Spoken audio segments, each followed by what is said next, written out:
तीन राज्यों एक केंद्र शासित प्रदेश को अमृत महोत्सव पुरस्कार, 3 मंत्रालयों को भी किया सम्मानित। मेरी माटी मेरा देश अभियान की अमृत कलश यात्रा के समापन के साथ ही आजादी का अमृत महोत्सव समारोह का भी समापन हो गया।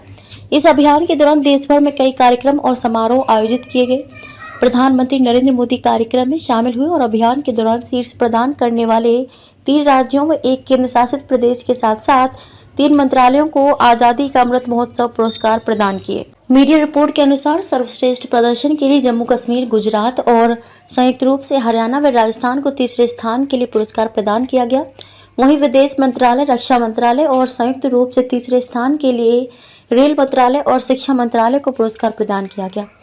प्रधानमंत्री ने इन राज्यों, केंद्र शासित प्रदेश और मंत्रालयों को बधाई दी। उन्होंने महात्मा गांधी की दांडी यात्रा से प्रेरित आजादी का अमृत महोत्सव की 12 मार्च 2021 को शुरुआत को याद किया। उन्होंने कहा कि दांडी मार्च ने आजादी की लौ को फिर से प्रज्वलित किया, जबकि अमृतकाल भारत की 75 साल पुरानी विकास यात्रा का संकल्प बन रहा है।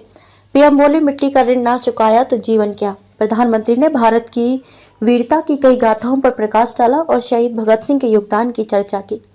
उन्होंने बताया कि किस तरह प्रत्येक नागरिक मातृभूमि की मिट्टी से गहराई से जुड़ा हुआ है। प्रधानमंत्री ने कहा कि जीवन क्या है अगर वह भारत की मिट्टी का ऋण नहीं चुका रहा है।